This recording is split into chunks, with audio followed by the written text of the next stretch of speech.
وہ نافرمانوں کی ہے.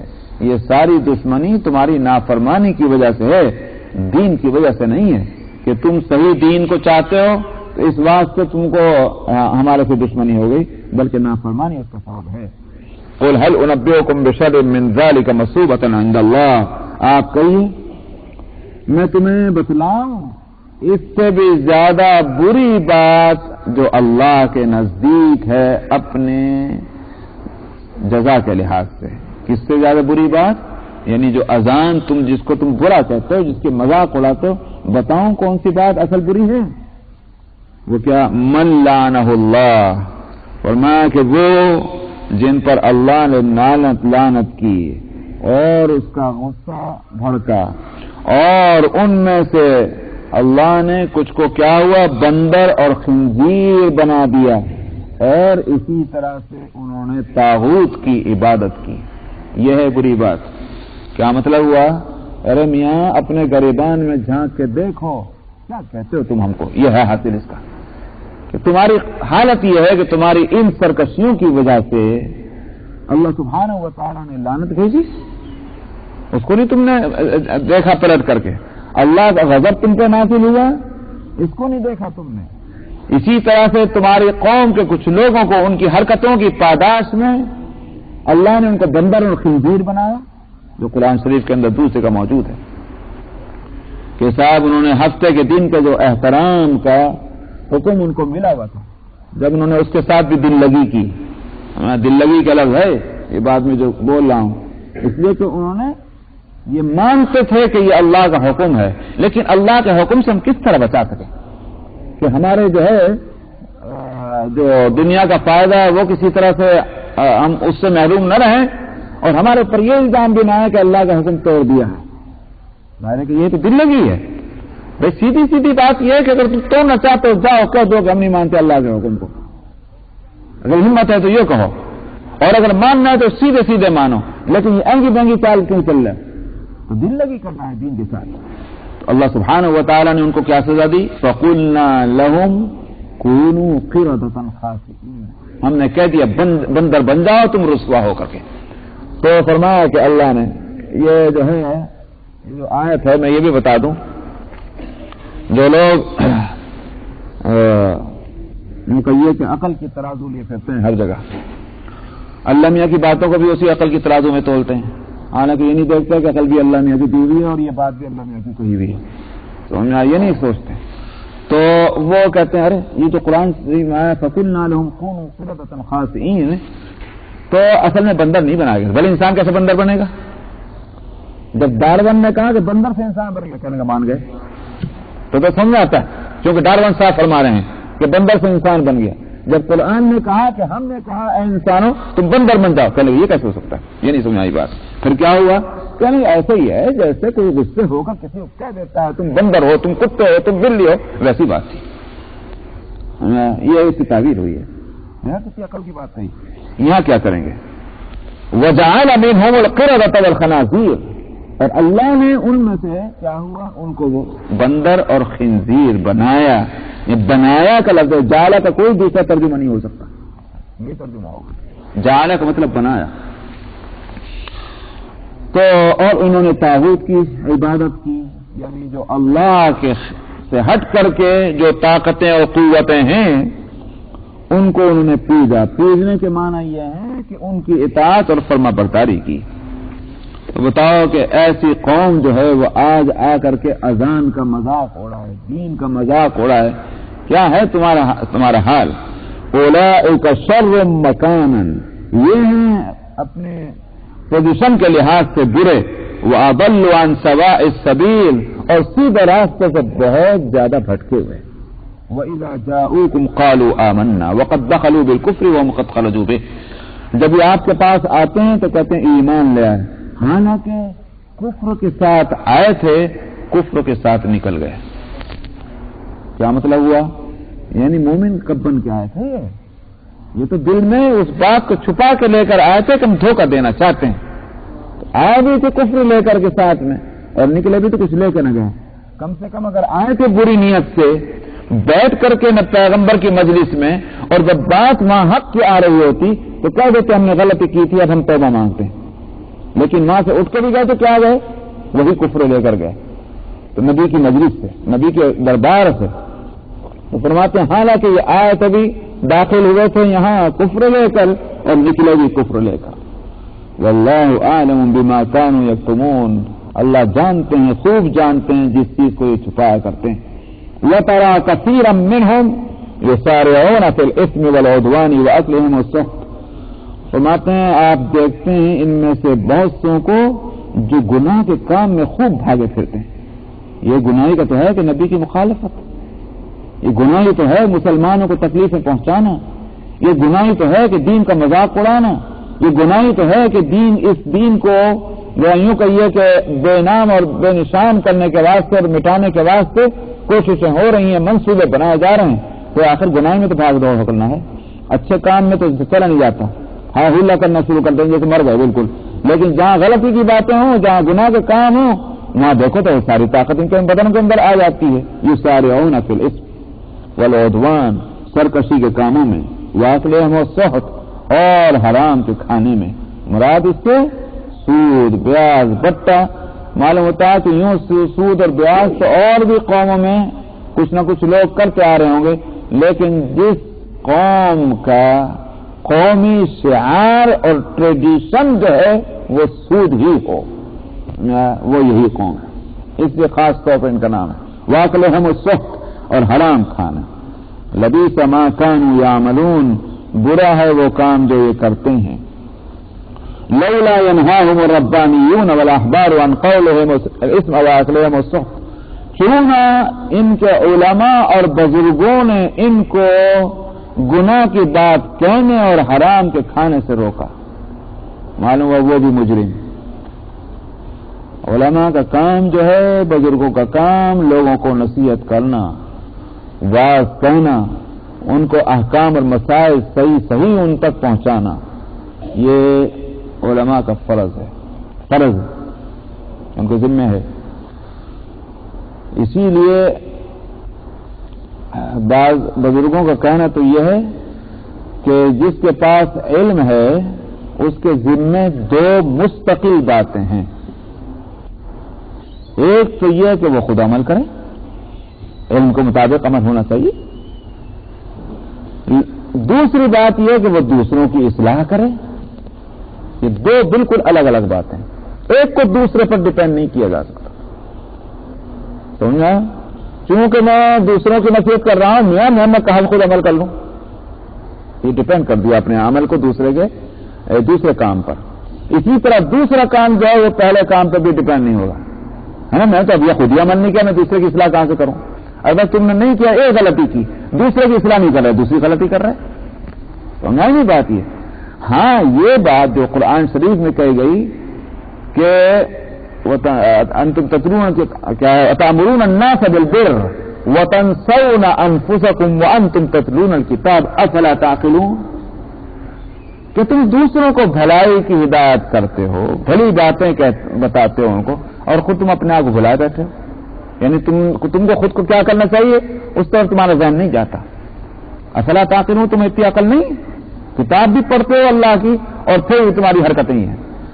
اس کا مطلب کیا ہے؟ اس کا مطلب یہ نہیں ہے کہ دوسروں کو اچھی بات کہنا چھوڑ دو، بلکہ اس کا مطلب یہ ہے کہ تم دوسرے کو اچھی بات کی ہدایت کرو، خود کیوں نہیں عمل کرتے. یہ ہے مطلب اس کا.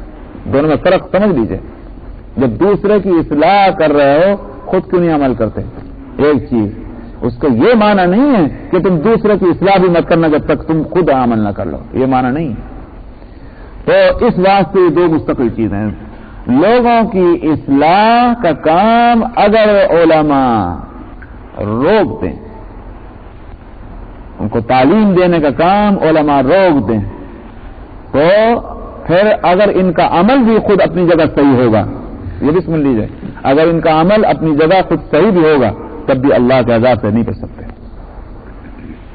کیوں؟ اس واسطے کہ علم کے بھی دو درجے ہیں. ایک درجہ تو وہ ہے کہ جو صرف عمل کے واسطے ہے، یعنی جتنا عمل مجھے کرنا ہے اتنا علم میں حاصل کر لوں.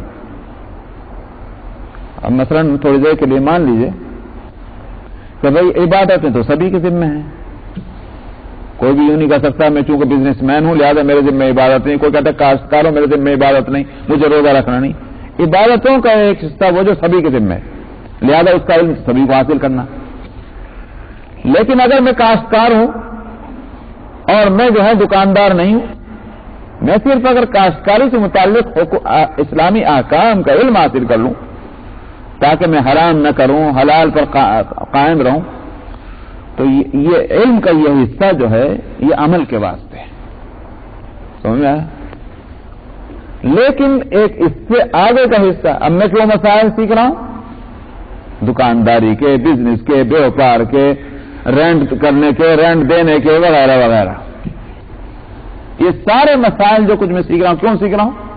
حالانکہ مجھے معلوم ہے کہ مجھے ان میں سے کسی ان مسئلوں میں سے سارے مسئلوں سے واسطہ تھوڑی کرنا ہے. یہ درجہ علم کا جو ہے یہ اصل میں اپنی ذات کے واسطے نہیں, یہ دوسروں کے واسطے ہے. تو جب دوسروں کے واسطے تم نے علم حاصل کیا اور اللہ نے اپنے فضل سے علم دیا تو کیا کہ اس کو روک کر بیٹھے ہو؟ یہ تو امانت ہے اللہ کی, اس لیے اصلاح کرنی ہے. اب چاہے کسی کو بری لگے اور چاہے کسی کو اچھی لگے, اس کی وجہ سے اس میں اگر روک تھام کی گئی, اگر میں نے مسئلہ بتلا دیا تو لوگ ناراض ہو جائیں گے, یہ خیانت ہو گئی. ہاں یہ بات ہے کہ مسئلے کو ایسے انداز میں بیان کرو جس سے فتنہ نہ پیدا ہو جائے, سمجھ میں آئے, وہ بات الگ ہے, لیکن مسئلہ بتلانا ضروری ہوگا, ورنہ تو پھر گمراہی تو دنیا میں پھیلتی رہے گی, اس کا ذمہ دار کون ہوگا؟ تو یہاں یہی بات کہیے, لولا ینہاہم الربانیون والاحبار, کیوں نہ روکا ان کو ان کے علماء, اور احبار سے مراد ہے علماء اور ربانیین سے مراد ہے جیسے بزرگ اولیاء اللہ جو ہوتے ہیں رب والے, ان کے گناہ بولنے اور حرام کھانے سے. فرمایا لبیس ما کانوا یصنعون, بری ہے وہ حرکتیں جو یہ کرتے ہیں. دیکھو پہلے تو لائیں لبیس ما کانوا یعملون, یہاں لائیں لبیس ما کانوا یصنعون. کیوں؟ یہ جو علماء ہیں اور یہ بزرگ جو کہلاتے ہیں کیوں نہیں کرتے یہ کام؟ یہ دنیا کے فائدے کی وجہ سے یہ سوچے بیٹھے ہیں میاں ہمارے نذرانے مارے جائیں گے, تو میاں یہ تو ہم کو مل جاتے ہیں خوب ہدیے تحفے, اگر تبھی تو ملیں گے جب ہم ان کی مرضی کے کہیں گے. اگر ان کی مرضی کے خلاف کہیں کون لا کے ہم کو دے گا؟ چھوڑو, اب ان کو نہیں ناراض کرنا چاہیے. وہی بات کہو, اس کی بات کو جس سے راضی رہیں تاکہ نذرانے ملتے رہیں.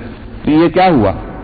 یہ بنایا نا تم نے ایک چیز کو کہ تم نے اپنے فائدے کے واسطے ایک نظام بنا لیا, اور جو اللہ نے نظام بنایا تھا تم نے اس کی پرواہ نہ کی. یہ بناوٹ ہے, اس لیے صنعت کہتے ہیں یہ بناوٹ کو. لبیس ما کانوا یصنعون, بری ہے وہ چیز جو انہوں نے بنا ڈالی. وقالت الیہود ید اللہ مغلولہ, واقعی بدبخت ہے یہ لوگ. یہود نے کہا اللہ کے ہاتھ تو بندھے ہوئے ہیں, کیونکہ حالانکہ سود خوار تھی قوم, حالانکہ ان میں پیسے جو ان کے خزانوں میں جمع تھے اس کی بھی کمی نہیں تھی, مگر اس کے باوجود یہ تو اللہ کی تقسیم ہے, کام کیسا بھی کر لیجیے آپ. یہ تو ہوگا کچھ لوگ بہت مالدار بن جائیں گے, لیکن یہ نہیں ہوگا پوری قوم کی قوم جو ہے مالدار ہو جائے, کوئی غریب نہ رہے, یہ کبھی نہیں ہوگا. چاہے کوئی نظام کوئی سسٹم اکانومی کا آپ اختیار کر لیں, اب اس سے بڑھ کر دنیا میں کون سا ملک ہوگا مالدار؟ ہے کوئی اور مالدار ملک؟ ساری دنیا کے خزانے تو کھینچ کے یہاں لیے. تو مالدار ترین دنیا میں اگر کوئی ملک ہے تو وہ ہے جس میں آپ تشریف رکھتے ہیں. لیکن ایمانداری سے بتائیے کیا یہاں غریب نہیں رہتے؟ غریب بھی ویسے جیسے دنیا میں اور ملکوں میں غریب ہوں گے, کھانے کو نہیں, رہنے کو نہیں, پہننے کو نہیں, ویسے غریب یہاں موجود ہیں. اس لیے کہ یہ تقسیم اللہ کی ہے. نحن قسمنا بینہم معیشتہم فی الحیات الدنیا ورفعنا بعضهم فوق بعض درجات لیتخذ بعضهم بعضا سخریا ورحمت ربک خیر مما یجمعون. پورا فلسفہ اسلام اور پورا فلسفہ اکانومی اس آیت کے اندر ہے. دیکھا آپ نے, فرماتے ہیں کہ ہم نے تقسیم کی ہے معیشت کی, روزی روزگار کی, ان کے بیچ میں ہم نے کی تقسیم. تم 1000 فلسفے بنا لو, وہ فلسفے اچھے ہوں گے ثواب ملے گا, فلسفے برے ہوں گے گناہ ملے گا, لیکن تم اونچے کو نیچا اور نیچے کو اوپر اور اونچ نیچ کو دنیا سے مٹا دو, یہ تمہارے بس کی بات نہیں, یہ تو ہماری تقسیم ہے. اور آگے فرماتے ہیں اس تقسیم کی حکمت کیا ہے. ایک آیت کے اندر کتنی باتیں آ رہی ہیں. اس کی حکمت کیا ہے؟ ورفعنا بعضهم فوق بعض درجات، ہم نے ایک کا درجہ دوسرے سے بڑھا کے رکھا دنیا میں. یہی تو ہے اونچ نیچ. کیوں؟ لیتخذ بعضهم بعضا سخریا، تاکہ ایک آدمی یا بعض لوگ دوسرے بعض کو اپنی خدمتوں کے لیے استعمال کر لیں. دنیا میں اللہ نے ایسا نظام رکھا ہے، ایک کی ضرورت دوسرے سے اٹکی ہوئی ہے. سمجھا؟ اس سے اجتماعیت پیدا ہو رہی ہے. اجتماعیت سمجھ رہے نا؟ یعنی کمیونٹی جو ہے، سسٹم، وہ کہیں سے ڈیولپ ہو رہا ہے؟ ضرورتیں ایک دوسرے سے اٹکی ہوئی ہیں. کسان جو ہے وہ بزنس والوں کا محتاج، بزنس والے کسانوں کے محتاج. صنعت کار جو ہے وہ دکانداروں کے محتاج اور دکاندار صنعت کاروں کے محتاج. ملازمت پیشہ جو ہے دکانداروں کے اور کمپنی والوں کے اور بزنس والوں کے محتاج، اور اسی طرح یہ سارے کے سارے جو ہے ملازمت اور جاب کرنے والوں کے محتاج ہیں. دنیا میں اللہ نے نظام یہ رکھا، کوئی آدمی ایک سے دوسروں سے مستغنی ہو کر زندہ رہ لے، ساتھ رہنے نہیں ہو سکتا. یہ ہے پیدا ہی ہوئے تو ایک دوسرے کے پابند ہو کے پیدا ہوئے. کہ بچہ بھی اگر ماں کے پیٹ سے نکلنے کے ساتھ ہی اپنے پیروں چلنے بیٹھ جائے نہیں ہوتا. مرغی کا بچہ چل جاتا ہے، انڈے سے نکلا بھاگا جا رہا ہے، سمجھا؟ اور خود ہی کھانا بھی شروع کر دیتا ہے. مچھلی کا بچہ ہے، نکلا اور جناب تیرنا شروع کر دیتا ہے. لیکن یہ کیا بات ہے کہ انسان کا بچہ ایک دن نہیں، 2 دن نہیں، 2-3 سال تک تو وہ کم از کم 3 سال تک تو وہ ماں کا اور باپ کا محتاج ہو رہا ہے. یہ انسان کی جو اللہ نے اس کا ایک سسٹم بنایا ہے، محتاجی، ایک دوسرے کا محتاج ہے. تو یہ اس لیے کہ یہ کمیونٹی سسٹم بنانا ہے دنیا میں اللہ نے حکمتوں کے ساتھ. تو فرمایا کہ ہم نے کیوں رکھا؟ اگر سارے کے سارے ایک ہی جیسے مال والے ہوتے تو کون کس سے خدمت لیتا میاں؟ سمجھ آیا؟ تو کوئی نوکری چاکری نہ کرتا. نوکری چاکری نہ ہوتی اور سارے ایک ہی لیول کے ہو جاتے تو دنیا میں نظام کمیونٹی سسٹم کہاں سے بنتا پھر؟ تو یہ ہے اس اونچ نیچ کا فلسفہ.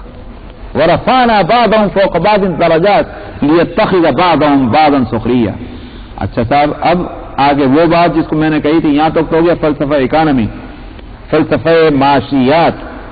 اور آگے فرماتے ایک ہی لفظ میں وَرَحْمَةُ رَبِّكَ خَيْرٌ مِّمَّا يَجْمَعُونَ. لیکن ایک بات سن لیں، اللہ تیرے رب کی رحمت جو ہے وہ اس سے کئی زیادہ اچھی چیز ہے جس کو یہ جمع کرنے کی فکر میں لگے رہتے ہیں. معلوم ہوا کہ وہ اونچ نیچ تو رہے ہی، اس کو تو نہیں بٹا سکتے. کوشش کر لو تم نیچے سے اونچا بننے کی، مگر زیادہ محنت کہاں کی ہونی چاہیے؟ کہیں کی ہونی چاہیے؟ اپنے رب کے رحمت کی. وہ کہیں اچھی چیز ہے جس کو یہ جمع کرنے میں لگے. تو میں نے اس لیے کہا کہ دیکھ لیجیے پورا فلسفہ اکانومی اور اسلام پوری چیزوں کو ایک آیت میں جمع کرتی. قرآن شریف کا یہ کمال ہے. تو فرماتے ہیں کہ وقالت اليهود يد الله مغلولہ. تو ہاں میں کہہ رہا تھا کہ یہود میں سب ہونے کے باوجود باہر کچھ غریب تھے. اب جب غریب تھے وہ دیکھتے تھے اپنے بھائی بندوں کو جن کی کوٹھیاں کھڑی ہوئی ہیں، جن کے محلات کھڑے ہوئے ہیں، بینک بیلنس جو ہے وہ ملینز میں اور بلینز میں، تو یوں نہیں دیکھتے تھے کہ اللہ نے اگر ہم کو نہیں دیا تو ان کو دیا. دینے والا تو اللہ ہی ہے. اپنے نہ دینے ہی کو اللہ کی طرف منسوب کرتے. ہم کو کیوں نہیں دیا؟ اللہ نے کہ ہاتھ بندھے ہیں. ہاتھ بندھنا محاورہ ہے بخل اور کنجوسی کے واسطے. ہاتھ کھلا ہونا یہ محاورہ ہے کہیں کے لیے؟ سخاوت کے واسطے. آپ بھی کہتے ہیں میاں فلانے کا ہاتھ تو بہت کھلا ہوا ہے، کیا مطلب؟ بڑے سخی ہیں. آپ کہیں میاں اس کے تو ہاتھ بندھے رہتے، کیا مطلب؟ اس کا کنجوس آدمی ہے. تو یہاں مطلب کیا ہوا؟ اللہ تو بڑے کنجوس ہیں، نعوذ باللہ. ہم کو دینے کو تیار ہی نہیں، ہم کو دیتے ہی نہیں، ہم پریشان ہیں. تو یہ غلت ایدیہم، فرماتے انہی کے ہاتھ بندھے رہے ہیں. کیا مطلب ہوا؟ واقعی اگر اللہ کسی کے لیے اچھا لفظ قرآن شریف میں فرمائے اس سے اچھا کون؟ اور جس کے لیے لفظ جو ہے وہ غلط اور خراب ہو تو اس سے بڑھ کر خراب کون؟ دیکھ لیجیے ابو لہب کے واسطے تبت یدا ابی لہب فرمائی تھی، فرمایا تھا. آج ہے کوئی اس کی تعریف کرنے والا دنیا میں؟ کٹے سے کٹا کافر بھی ابو لہب کی تعریف نہیں کرے گا. یہ اللہ کی مار ہے. اسی طرح سے کیا ہوا؟ فرمایا کہ ان کے ہاتھ بندھے ہوئے ہیں. دنیا میں کنجوس افراد تو ہو سکتے ہیں لیکن قوم بحیثیت قوم کے دنیا میں کوئی کنجوس مشہور ہو وہ سوائے یہود کے کوئی نہیں ہے. ہے بات نہیں؟ یہ اللہ کا فرمان ہو گیا. باندھے ہیں ہاتھ ان کے، میرا ہاتھ کہیں کو. فرماتے ہیں وَلُعِنُوا بِمَا قَالُوا، اور جو کچھ انہوں نے کہا اس پر اس کی وجہ سے ان پہ لعنت. بل یداہ مبسوطتان، اللہ کے تو ایک ہاتھ کہہ رہے ہیں، اللہ کے تو دونوں ہاتھ کھلے ہوئے ہیں. مطلب یہ وہ تو بہت سخی ہے. ينفق كيف يشاء، ہاں اپنی مرضی سے جس طرح چاہتا ہے وہ خرچ کرتا ہے. وَلَيَزِيدَنَّ كَثِيرًا مِّنْهُم مَّا أُنزِلَ إِلَيْكَ مِن رَّبِّكَ طُغْيَانًا وَكُفْرًا، لیکن ان میں سے جو اکثر لوگ ہیں وہ دراصل جو کچھ اللہ نے آپ کے رب کی طرف سے آپ کی طرف اتارا گیا، یہ ہر بات ان کی سرکشی میں اور ان کے کفر میں اضافے کا سبب بنتی ہے. یعنی مطلب یہ اپنے جرائم کی لسٹ کو بڑھاتے ہی جا رہے ہیں، گھٹانا نہیں چاہتے. یہ رک جائیں جی، ٹائم ہو گیا. 63 سورہ المائدہ آیت نمبر 64. 64.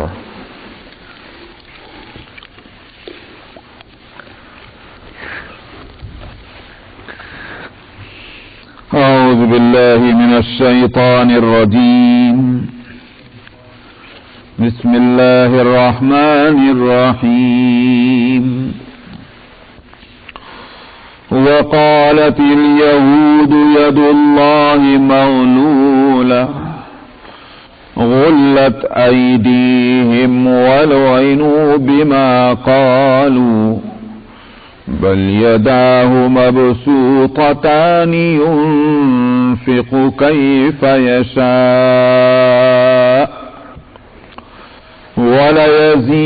وليزيدن كثيرا منهم ما أنزل إليك من ربك طغيانا وكفرا وألقينا بينهم العداوة والبغضاء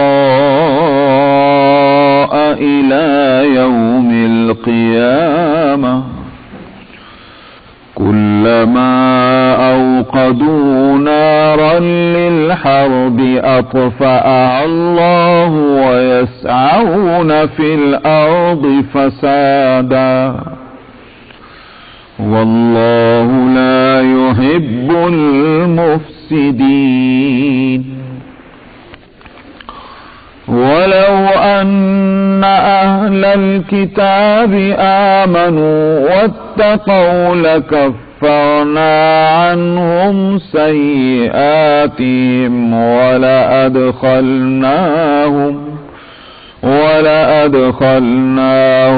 جنات النعيم. ولو أنهم أقاموا التوراة والإنجيل وما أنزل إليهم من ربهم لأكلوا من فوقهم ومن تحت أرجلهم منهم أمة مقتصدة وكثير منهم ساء ما يعملون.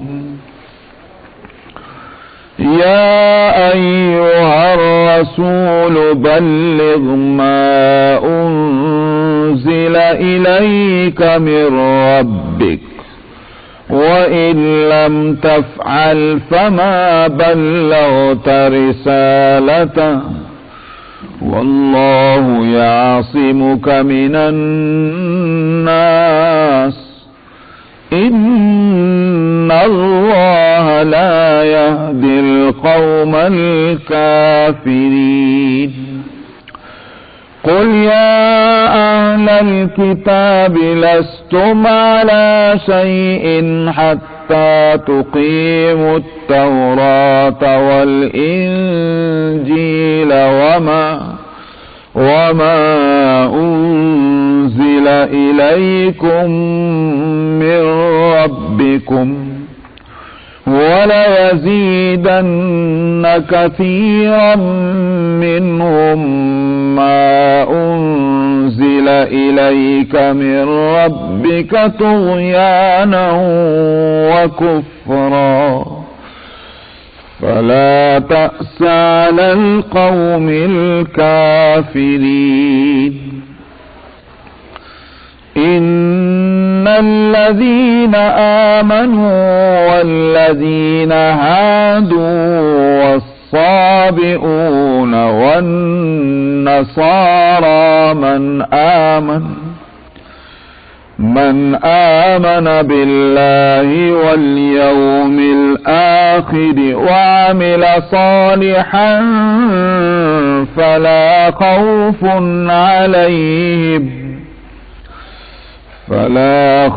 عليهم ولا هم يحزنون لقد أخذنا ميثاق بني إسرائيل وأرسلنا إليهم رسلا كلما جاءهم رسول بما لا تهوى أنفسهم فريقا كذبوا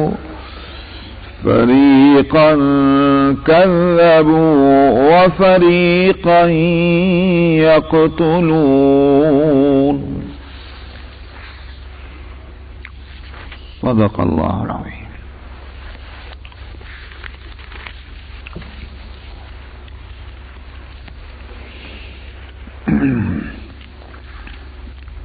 یہود کا یہ کہنا نقل کیا تھا کہ یہود نے یوں کہا کہ اللہ کے ہاتھ بندھے ہوئے ہیں، تو فرمایا انہی کے ہاتھ بندھے ہوئے ہیں اور لعنت ان پر جو کچھ انہوں نے کہا اس کی وجہ سے۔ میں نے بتایا تھا گزشتہ ہفتے کہ یہ وہ لوگ کہتے تھے کہ جو مالی لحاظ سے کچھ بھی ذرا پریشان ہوتے تو وہ جو اپنے ہی معاشرے میں اور سوسائٹی یا کمیونٹی میں مالداروں کو دیکھتے اور اپنی غربت کو دیکھتے تو وہ کسی اور پر الزام یا اپنے اوپر الزام دھرنے کے بجائے اللہ میاں چونکہ رحیم اور کریم ہیں اس بات سے انہی پر الزام دھرے تھے۔ اللہ نے نہیں دیا، اللہ تو بخیل اور کنجوس ہو گئے کہ ہم کو دینے میں اس کو کوئی وہ ہے کہ ہاتھ بندھے ہوئے ہمیں نہیں دیتے، تو شان میں اللہ کی گستاخی۔ فرماتے ہیں انہی کے ہاتھ بندھے ہوئے ہیں اور لعنت ان پر جو کچھ انہوں نے کہا اس کی وجہ سے۔ بل یداہ مبسوطتان، اللہ کے تو دونوں ہاتھ کھلے ہوئے ہیں، دونوں ہاتھ، یہ بھی محاورہ ہے، جیسے میں نے کہا تھا کہ ہاتھ کا بندھا ہوا ہونا یہ ایک محاورہ ہے اس بات کے لیے کہ بخیل ہو اس کی بخل کو بتانا ہو تو کہتے ہیں ہاتھ بندھا ہوا ہے، اور جب سخاوت بتلانی ہو تو کہتے ہیں کھلا ہوا ہاتھ ہے، اور جو زیادہ سخی ہو تو کہتے ہیں میاں یہ دونوں ہاتھ سے لوٹا رہا ہے۔ تو یہاں وہی محاورہ ہے کہ اس کے تو دونوں ہاتھ کھلے ہوئے ہیں، ينفق كيف يشاء، لیکن وہ اندھے کی طرح تھوڑی بانٹتا ہے بلکہ جس طرح وہ چاہتا ہے، جیسی اس کی مرضی اور اس کی مصلحت ہے اور حکمت ہے اس کے مطابق خرچ کرتا ہے۔ کسی کو اگر نہیں دے رہا تو اس لیے نہیں کہ اس کے یہاں کمی ہے، کسی کو اگر دے رہا ہے تو اس لیے نہیں ہے کہ آنکھ بند کر لی اور جو کوئی اس کے لے گیا، ایسا نہیں ہے۔ یہ تقسیم جو اس کے ہے دنیا میں، اس کے پیچھے اللہ کی مرضی، اس کی حکمت، اس کی مصلحت کام کر رہی۔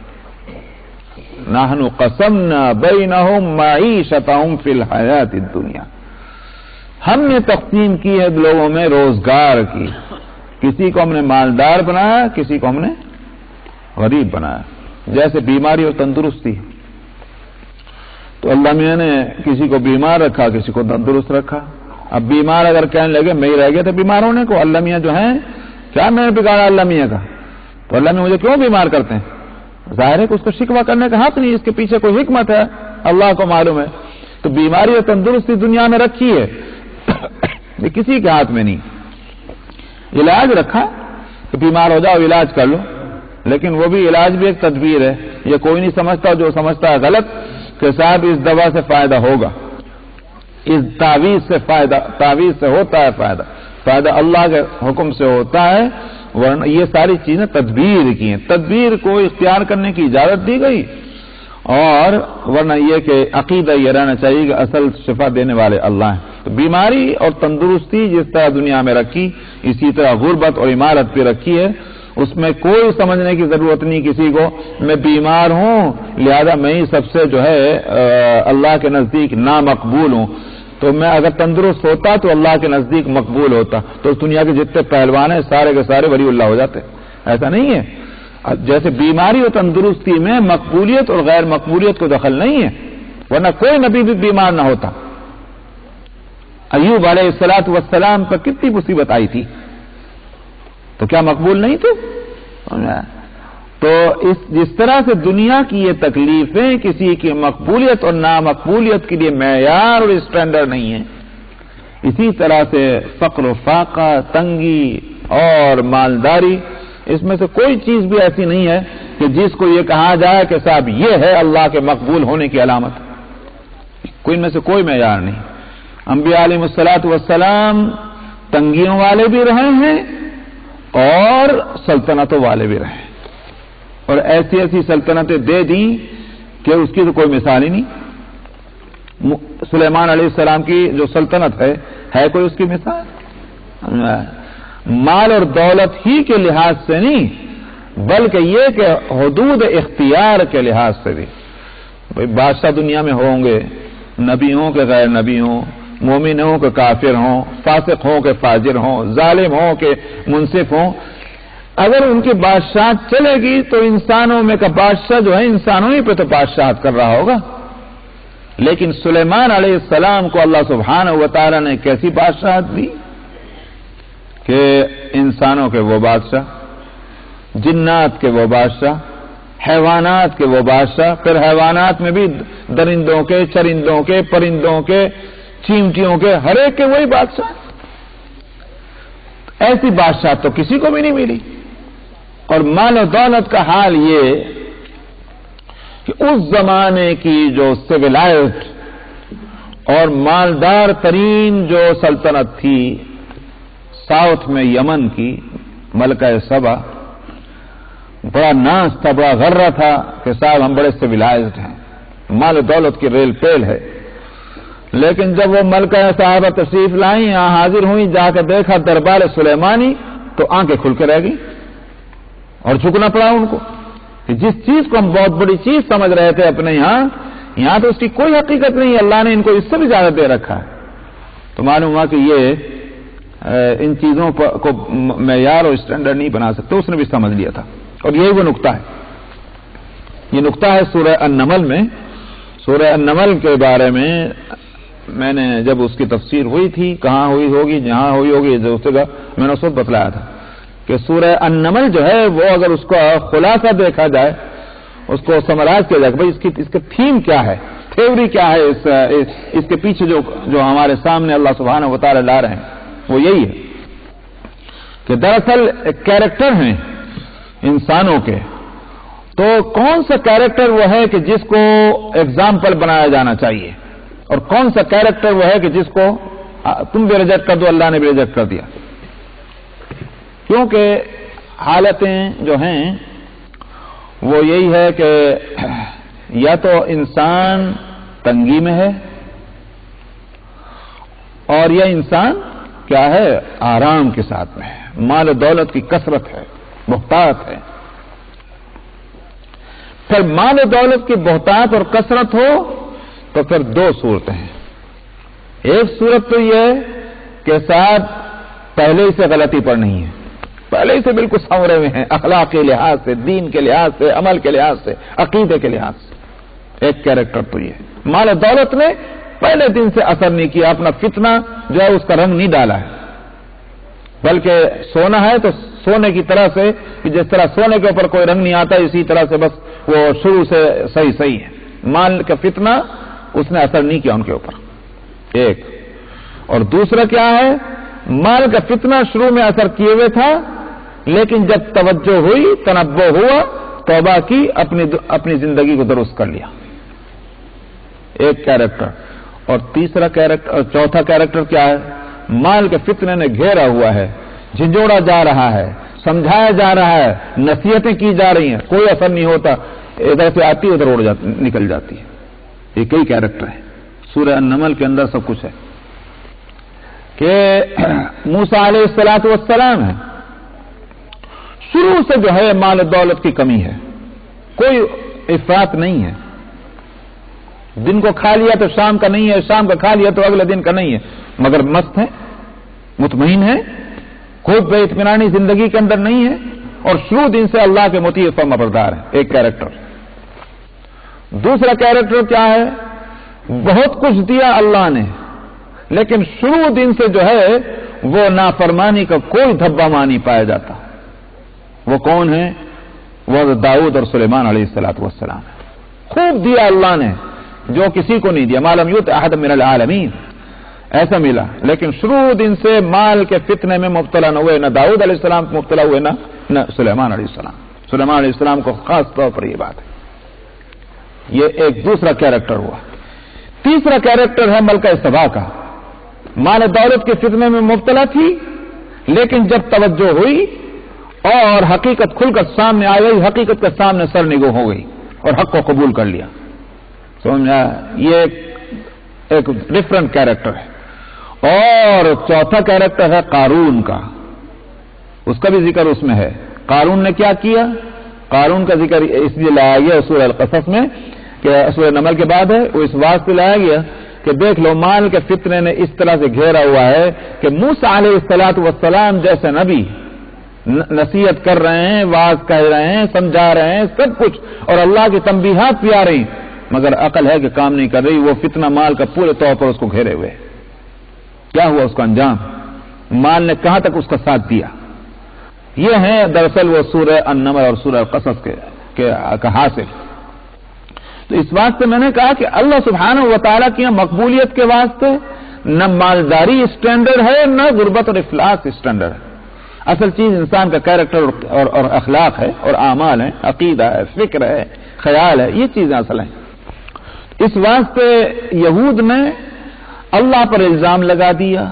ہم کو اگر نہیں ملا، جو اس میں غریب تھے، حالانکہ امیر بھی زیادہ تھے، لیکن غریبوں نے بھی اللہ پہ الزام لگایا. تو یہاں فرماتے ہیں کہ اس کے ہاتھ تو کھلے ہوئے ہیں، وہ جس طرح چاہتا ہے خرچ کرتا ہے. وَلَا يَزِيدَنَّ كَثِيرًا مِّنْهُمْ مَا أُنزِلَ إِلَيْكَ مِن رَّبِّكَ طُغْيَانًا وَكُفْرًا. لیکن آپ کے رب کی طرف سے جو کچھ آپ پر اتارا گیا، ان میں سے اکثر کے سرکشی اور کفر میں وہ اضافے کا سبب ہی بن رہا ہے. کیا مطلب؟ قرآن جو ہے سرکشی اور کفر کا ذریعہ کیسے بن گیا؟ قرآن تو ہدایت کے واسطے آیا تھا، فرما برداری سکھانے کے واسطے آیا تھا. یہ سرکشی اور کفر کا ذریعہ کیسے ہو گیا؟ قرآن کہہ رہا ہے، یہ میں تو نہیں کہہ رہا ہوں، قرآن کہہ رہا ہے. معلوم ہوا کہ قرآن حکیم جو ہے وہ ایک ایسی چیز ہے کہ آپ کے اختیار میں یہ ہے کہ آپ اس سے لینا کیا چاہتے ہیں. آپ اس سے اچھی چیزیں لینا چاہتے ہیں، مقصد آپ کا اچھا ہے، ہدایت لینا چاہتے ہیں، پوری ملے گی. کئی ہدایت آپ کو نہیں ملے گی سوائے قرآن کے. لیکن اگر آپ بدنیت ہیں اور اچھی چیز نہیں لینا چاہتے، اس میں سے وہی نکالنا چاہتے ہیں کہ جو آپ کے لیے آپ کو اور تباہ کرے، وہ بھی مل جائے گی قرآن شریف. ایسا نہیں. اب مان لیجیے تھوڑی دیر کے واسطے کہ بھئی اللہ سبحانہ و تعالی عرش پر ہیں، ثم استوى علی العرش، اللہ عرش پر مستوی ہو گئے. اب کیجئے غور اس میں، سوائے تباہی کے اور کچھ نہیں. کیونکہ اس ثم استوى علی العرش میں جتنا غور کریں گے پریشان ہوں گے. اس کو ایز اٹ از مان لینا جو ہے وہی دراصل ہدایت ہے کہ اللہ سبحانہ و تعالی نے جو فرما دیا کہ اللہ عرش پر مستوی ہو گئے، ہم اس کو ایسے ہی مانتے ہیں. حقیقت اس کی کیا ہے، تفصیلات اس کی کیا ہیں، ہمارے پاس وہ سورس ہی ہے ہی نہیں کہ جس سے ہم اس کو متعین کر سکیں. یہ امام مالک نے کہا تھا کہ معنی ہم کو معلوم ہے اس لفظ کے، اور قرآن شریف کی آیت بھی ہمارے سامنے ہے، لیکن اس کی مراد کیا ہے اللہ کی یہ ہم کو نہیں معلوم ہے. اس میں جو غور کرے گا وہ تباہ ہو جائے گا. حالانکہ قرآن شریف کی آیت ہے، لیکن غور کریں گے کہ اللہ میاں عرش پر بیٹھے، کس طرح بیٹھے، کیا ان کے ٹانگیں ہیں، کیا ان کے ہاتھ ہیں، وہ کس طرح بیٹھتے ہیں, کس طرح وہ کھڑے ہوتے ہیں, تو کتنی جگہ میں بیٹھے ہوں گے, 1000 سوال پیدا ہوتے چلے جائیں گے. ایک کو حل کریں گے دوسرا سوال کھڑا ہوگا, اور نتیجہ اس کا کیا ہوگا کہ اللہ اس کے بعد نتیجہ کیا نکلے گا, جس کے بارے میں غور کرے وہ اللہ میں نہ رہے, کوئی اور ہو گیا. اس لیے کہ وہ اللہ تو وہ ہیں لیس کمثلہ شیء, اس کی جیسا کوئی نہیں ہے. تو غور کریں گے کیسے کریں؟ غور کرنے کے واسطے کوئی دماغ میں کوئی امکانات اور پاسبلٹیز اور کچھ چیزیں جو ہم نے پہلے سے دیکھی ہوں یا سنی ہوں, یا کوئی ہمارے دماغ میں کوئی ایگزامپل ہو, چاہے وہ ایگزامپل جو ہے دنیا میں ہمارے موجود ہو, یعنی مطلب یہ ہے کہ ہم نے اس کو دیکھا ہو, یا محض ہمارے ذہن کی اختراع ہو, گڑا ہوا ہو, لیکن اس کے بغیر آپ کوئی امیجنیشن کر ہی نہیں سکتے, کوئی قیاس کر ہی نہیں سکتے. اور اللہ ہمارے قیاس سے ورا بالا ہے, کیسے قیاس کریں گے؟ اس لیے میں نے کہا کہ قرآن شریف سے ہدایت بھی حاصل کی جا سکتی ہے, اور اگر کوئی بدنیت ہو تو پھر قرآن سے وہ جو چیز لے گا وہ اس کے لیے مزید گمراہی کا سبب بنائے گا. سورہ البقرہ میں پہلے سپارے میں صاف صاف فرما دیا, یضل بہ کثیرا ویہدی بہ کثیرا وما یضل بہ الا الفاسقین. اس قرآن سے بہت سے جو ہیں گمراہ ہوتے ہیں, بہت سے ہدایت پاتے ہیں, مگر گمراہ کون ہوتا ہے؟ الا الفاسقین, جو فاسق ہیں وہی گمراہ ہوتے ہیں. لوگ قرآن سے گمراہی بھی لے رہے ہیں. یہاں بھی اسی کو فرمایا کہ جو آپ کی طرف, آپ کے رب کی طرف سے اتارا گیا, یہ ان میں سے اکثر جو ہیں ان کی سرکشی اور کفر کی میں اضافے کا سبب بنا. وَأَلْقَيْنَا بَيْنَهُمُ الْعَدَاوَةَ وَالْبَغْضَاءَ إِلَى يَوْمِ الْقِيَامَةِ, اور ہم نے ان کے بیچ دشمنی اور بغض قیامت تک کے لیے ڈال دیا ہے. اب اگر ہم دیکھیں کہ صاحب نہیں, ہم تو یہ سمجھ رہے ہیں کہ بھائی مسلمان ہی آپس میں لڑتے رہتے ہیں, یہود تو کہیں بھی نہیں لڑتے آپس میں, یہ ہمارے دیکھنے کی بات ہے. ایک تو یہ کہ ہم جب تک کہ کسی کمیونٹی میں جھانک کے نہ دیکھیں, قریب سے ہوں نہ ہوں, تو فیصلہ کرنا مشکل ہے. ہم چونکہ مسلمان ہیں, ہمیں رات دن واسطہ ہم کو مسلمان ہونے کی حیثیت سے مسلمانوں سے ہوتا ہے, تو ہماری اچھائیاں برائیاں ہم کو خوب معلوم ہے. اب دوسری کمیونٹی کا ہم کو کیا حال, وہاں جا کر جب تک نہیں دیکھیں گے, گہرا مطالعہ نہیں کریں گے, ڈیپ اسٹڈی نہیں کریں گے, جب تک کہ کوئی فیصلہ نہیں کیا جا سکتا. نمبر 1. نمبر 2 جو ہے وہ یہ ہے کہ بالفرض اگر تھوڑی دیر کے بعد, کچھ عرصے کے واسطے کسی کمیونٹی کے اندر, کسی قوم میں, کسی جماعت میں, کسی گروپ میں, کسی پارٹی میں دیکھنے کو یہ ملے کہ اتحاد ہو گیا, ضروری نہیں کہ وہ واقعی اتحاد بھی ہو. ورنہ جس رات میں چور کہیں چوری کر رہے ہوں 5 چور, اور وہ ظاہر ہے کہ متحد ہیں, جبھی تو چوری کر رہے ہیں 5 مل کر کے, لیکن ان کے اتحاد کو صحیح اتحاد کہا جائے ضروری نہیں. ہو سکتا ہے کہ اگلے دن جس وقت بٹے گا وہ مال, وہاں جو فرق آ گیا تو وہ سارا اتحاد خاص میں مل جائے گا. اتحاد کے وہ معنی نہیں, بلکہ یہ کہ جو اتحاد کسی وجہ سے ہوتا ہے, اگر وہ وجہ ٹیمپریری ہے اتحاد بھی ٹیمپریری ہے, اگر وہ وجہ مستقل ہے اتحاد بھی مستقل ہے. مسلمانوں میں جس اتحاد کی بات کہی گئی ہے وہ اتحاد علی الکلمہ الطیبہ ہے. سمجھ میں آیا؟ ایمان کے رشتے سے. ایمان ٹیمپریری ہے کہ پرماننٹ ہے میاں؟ سمجھ میں آیا؟ ایمان ٹیمپریری چیز تو نہیں نا, وہ تو پرماننٹ ہے. اس لیے اس بنیاد پر جو اتحاد ہوگا وہ پرماننٹ اتحاد ہوگا. تھوڑا بہت اگر اختلاف ہوا بھی تو اس کا اعتبار نہیں کریں گے, کیونکہ کلمہ موجود ہے بیچ میں جو جوڑ رہا ہے ایک مسلمان کو دوسرے مسلمان سے. لیکن قرآن اگر یہ کہتا ہے کہ ان میں اختلاف قیامت تک کے لیے, اس کا مطلب یہ ہے وہ تو پرماننٹ اتحاد والی کوئی چیز ان کے اندر موجود نہیں. اب جو اتحاد ہے وہ ٹیمپریری کسی خاص دنیا کی کسی مصلحت کی وجہ سے ہو رہا ہوگا, جس کو اتحاد نہیں کہیں گے. اور یہ ہے چنانچہ دور کیوں جائیے, اگر مسلمانوں کی تاریخ یہ بتاتی ہے خوب لڑے خوب لڑے خوب لڑے, تو دوسروں کی دم اٹھا کے دیکھ لیجئے وہ بھی خوب لڑے لڑے. کون کہہ سکتا ہے کہ ہم نہیں لڑے تھے کبھی؟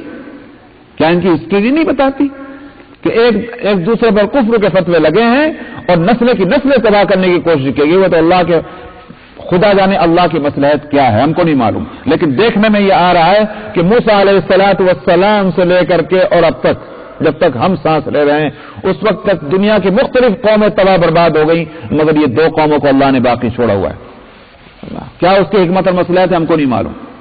حالانکہ قرآن یہ کہتا ہے کہ جرائم کی ایک لسٹ ان کی اتنی لمبی ہے کہ کسی اور قوم کی اتنی نہیں ہے, لیکن اس کے باوجود باقی رکھا ہے تو کچھ مصلحت ہوگی اللہ کی، ورنہ اللہ سبحانہ و تعالیٰ قوم عاد کو تباہ کر چکے، قوم سمود کو کر چکے، تو اس قوم کے لیے، یہ کسی بھی قوم کے لیے کیا مشکل ہے، کوئی حکمت ہوگی جس کی وجہ سے رکھا ہوا ہے۔ تو اگر ہماری تاریخ یہ ہے کہ ہم آپس میں خوب لڑیں تو بھائی آپ کے کیا احوال ہیں، سمجھ میں آیا؟ تو اس واسطے اختلاف اور اتحاد کے لیے جو قرآن حکیم نے جو بات کہی ہے اس میں کسی طرح کے شک اور شبہ کی ضرورت نہیں۔ کلما اوقدوا نارا للحرب اطفأها اللہ ويسعون فی الارض فسادا، جب انہوں نے جنگ کی آگ دھونکائی اللہ نے اس کو بجھا دیا اور یہ زمین میں فساد پھیلانے کی بڑی کوشش کرتے رہے۔ اور دیکھ لیجئے قرآن آج بھی پڑھا جا رہا ہے اور ایسا لگتا ہے کہ یہ ابھی اتری ہے، قرآن کی آیت ابھی اتری ہے۔ ٹھیک اس وقت بھی یہی تماشا تھا اور آج بھی یہ تماشا ہے، اور شاید جب تک یہ قرآن پڑھا جاتا رہے گا یہ سب ہوتا رہے گا۔ وَيَسْعَوْنَ فِي الْأَرْضِ فَسَادًا وَاللَّهُ لَا يُحِبُّ الْمُفْسِدِينَ، اللہ فسادیوں کو پسند نہیں کرتے۔ وَلَوْ أَنَّ أَهْلَ الْكِتَابِ